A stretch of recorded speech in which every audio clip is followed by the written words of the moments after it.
జై శ్రీరామ్. అందరికీ నమస్కారం. Welcome to news Akhanda. నేను మీ కస్తూరి శ్రీధర్. అదేదో ఆయన కమల్ హాసన్ అంటారు కదా, మనం ముద్దుగా మలహాసన్ అని చెప్పి పిలుచుకుంటున్నాం ఈ మధ్యకాలంలో. ఆయన గారిది ఒక పాట ఉన్నది, సా పాటు ఎటు లేదు పాటైనా పాడు బ్రదర్ అని. అదేందో అన్నట్టు ఆ ఢిల్లీ రాజధాని నగరంలో ఆయన తిరుగుతూ ఆ పాటలు పాడుకుంటూ ఉంటాడనమాట.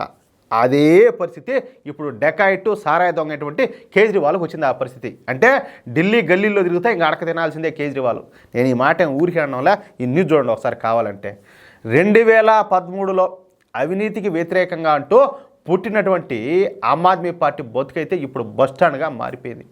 నిధులు ఇచ్చేవాళ్ళు కరువు అయిపోయినారు ఆ పార్టీకు. అంతే కదా, ఫండ్స్ ఉంటేనే కదా పార్టీ నడుస్తుంది.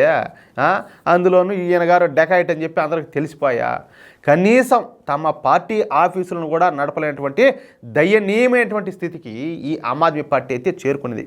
సరే, డైరెక్ట్గా పాయింట్కి వస్తే, మొన్నటిదాకా ఈ ఆమ్ ఆద్మీ పార్టీ బాగా స్ట్రాంగ్గానే ఉండింది. ఏది ఢిల్లీలో అధికారంలో ఉన్నంత వరకు ఆమ్ ఆద్మీ పార్టీకు పెద్ద మొత్తంలో విరాళాలు కూడా వస్తూ ఉన్నాయి. అంతేకాకుండా ఢిల్లీ, పంజాబ్ రాష్ట్రాలలో అధికారంలో ఉండడంతో ఇక ఆమ్ ఆద్మీ పార్టీకు తిరుగు లేకుండా పోయింది. పార్టీ ఫండ్స్కు పెద్దగా ఇబ్బంది వచ్చేది కాదు. అందుకే ఢిల్లీ, పంజాబ్ రాష్ట్రాల్లో మాత్రమే కాకుండా గోవా, గుజరాత్, హర్యానా, మధ్యప్రదేశ్ రాష్ట్రాల్లో కూడా ఆమ్ ఆద్మీ పార్టీ తన శాఖలను అయితే విస్తరించింది. ఈ రాష్ట్రాలన్నింటిలో కూడా పెద్ద పెద్ద పార్టీ ఆఫీసులు పెట్టి గ్రాండ్గా ఓపెన్ చేశారు.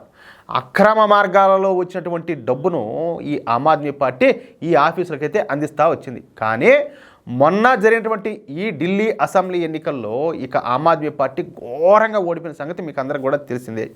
ఈ ఎన్నికల్లో భారతీయ జనతా పార్టీకు 48 సీట్లు వస్తే ఈ ఆమ్ ఆద్మీ పార్టీకు కేవలం 22 సీట్లతో సరిపెట్టుకోవాల్సి వచ్చింది.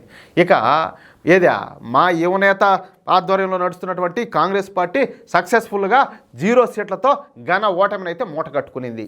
ఓకే, అయితే ఢిల్లీలో ఆమ్ ఆద్మీ పార్టీ ఓడిపోవడంతో ఇక పంజాబ్లో కూడా ఈ ఆమ్ ఆద్మీ పార్టీ ప్రభుత్వం ఏ క్షణంలోనైనా కూడా కూలిపోతుందని ఇక పంజాబ్లో కూడా ఆమ్ ఆద్మీ పార్టీ జెండా ఎత్తేనుండదని చెప్పేసి ప్రచారం అయితే బేభత్సంగా జరుగుతుంది.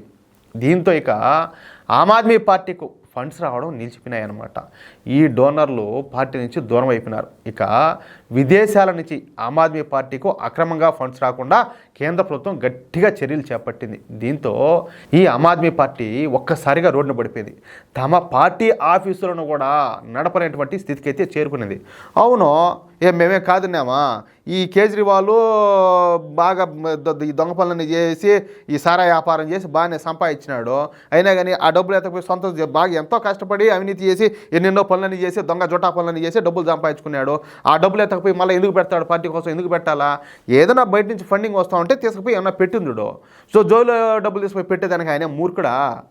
బాగా చదువుకున్నాడు, మేధావి, జిత్తులు మారి తెలివితేటలన్నీ ఉన్నాయి. ఆ తెలివితేటలతోనే పార్టీ పెట్టినాడు, అధికారంలోకి వచ్చాడు, 2 రాష్ట్రాల్లో అధికారంలోకి వచ్చాడు, బాగా సంపాదించాడు. ఆయన పిచ్చోడా? పోయి తీసుకుపోయి జోబులో డబ్బులు ఎత్తకపోయి పార్టీకి పెట్టిన ఆడాడ పార్టీ ఆఫీసర్లకు బాడుగులు కట్టిన పిచ్చోడు అనుకున్నారు మీరా? అమ్మా సరే, ఈ క్రమంలోనే మొదటగా మధ్యప్రదేశ్లోని భోపాల్లో తమ పార్టీ ఆఫీస్ని అయితే మూసేశారనమాట. ఇక్కడ అసలు విషయం ఏంటంటే, మధ్యప్రదేశ్లో ఆమ్ ఆద్మీ పార్టీ ఒక పెద్ద బిల్డింగ్ను రెంట్కి తీసుకునేది. కానీ ఇప్పుడు ఆ బిల్డింగ్కు బాడు గట్టకపోవడంతో ఆ బిల్డింగ్ యొక్క యజమాని ఆ బిల్డింగ్ను లాక్ చేసేసాడు. ఆ బిల్డింగ్లో ఉన్నటువంటి ఆమ్ ఆద్మీ పార్టీ సామాను మొత్తాన్ని కూడా బయట పడేసి మరి ఆ బిల్డింగ్కు తాళాలు వేసుకొని వెళ్ళిపోయినాడంట. దీంతో ఒక్కసారిగా ఆమ్ ఆద్మీ పార్టీ అయితే రోడ్డును పడిపోయినట్టు అయిపోయింది. ఇంకెందుకు ఇంత బతికి 2 రాష్ట్రాల్లో అధికారంలో ఉన్నింది, ఏదో పెద్దగా గినని చెప్పినారు. ఇప్పుడు కనీసం ఒక ఆఫీసుకు బాడీ గట్టలేక తీసుకుపోయి సామాన్ ఎత్తపోయి బయట వేసారంటే ఏందనుకుంటున్నారు? ఒక్క మధ్యప్రదేశ్లో మాత్రమే కాకుండా గుజరాత్, హర్యానా ప్రాంతాలలో కూడా ఇదే పరిస్థితి ఉన్నట్టు తెలుస్తుంది. ఇక ఈ 2 రాష్ట్రాల్లో కూడా త్వరలోనే ఆమ్ ఆద్మీ పార్టీ ఆఫీస్కు తాళాలు అయితే పడనున్నాయి. మొత్తానికైతే నేను చెప్పినా కదా, ఈ ఢిల్లీ గల్లీలో అయితే ఇంకా బే అనగా తప్పదు. అదైతే పక్కా గ్యారంటీ. ఆ రోజు కూడా వస్తుంది. కాదు, అమాయకుల్ని, పేదవాళ్ళను, మధ్యతరగతి ప్రజలందరినీ కూడా మోసగించి వాళ్ళని మభ్యపెట్టి వాళ్ళని ప్రలోభ పెట్టి వాళ్ళకు ఉచితాలు ఆశ చూపించి అధికారంలోకి వచ్చి ఎన్ని కత్తలు చేశాడు ఈ కేజ్రీవాల్. దేవుడేం చూస్తా సహిస్తాడా? ఉండండి మిత్రులారా.